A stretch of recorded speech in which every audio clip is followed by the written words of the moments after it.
Hey guys, it's time for Words of Grace, and we're in Proverbs 7 today, which, if you look at the title of Proverbs 7, it's warning against the adulterous woman. And you might say, well, that is not for me, or some other people might say, that's something that I need to pay attention to. I don't know. But if you look at the greater context of what's going on in Proverbs here, the teacher is teaching his son, or this young man, about life, and he's doing it by contrasting wisdom and folly.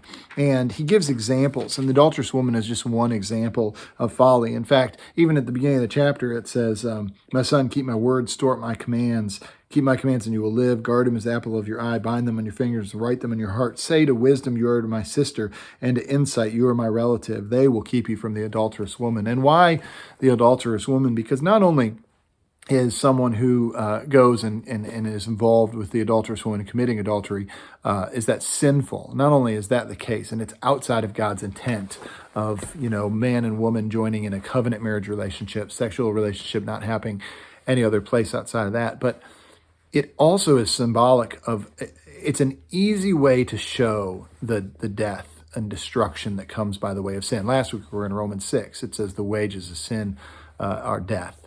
Sin leads to death. And here we see in Proverbs 7 that actually illustrated. So this young man is wandering the streets. He wanders by this woman's house back and forth until she comes out, and she says, hey, my husband's out of town. Come on in. And then, later on in the chapter, it says, that he's coming down like an ox going to slaughter, like arrows piercing into the deer. There's many victims she's brought down. And in other places where this is talked about in the previous chapters, it says, will not her husband avenge? This is not only a way to destroy relationships, it's really one of the most tricky ways that you can end up destroying your own life. We've seen again and again in life people just absolutely lose their mind and commit terrible violent acts over jealousy due to sexual relationships. So this becomes a very easy way to contrast wisdom and folly.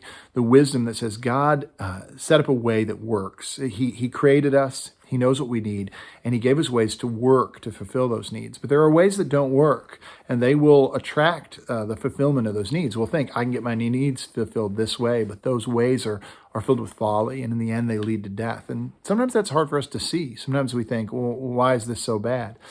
Until we actually see it play out in front of us, until we see the person who gets involved in an adulterous relationship, and it not only destroys his life, but destroys his relationship with his children, and oftentimes causes violence, sometimes death as a result because of a jealous or wounded lover. And so in that regard, we can see, man, that's just foolishness. Just stay away. And you can hear a father telling his son, stay away. It's not worth it. It's not worth it at all. Invest in your relationship with your wife, with your husband. Don't become vulnerable to this, because it'll just lead to pain. And that's our Father. That's the voice of our Father in heaven, who is saying, grab hold of wisdom, my words, which are truth, because the folly, and whatever it is, whether it's adultery, whether it's drug use and alcohol use, whether it's, lying, cheating, stealing, whatever it is, it all just will lead to pain. And I don't want that for you. So listen to my words, bind them upon you. Call wisdom your sister, keep her close.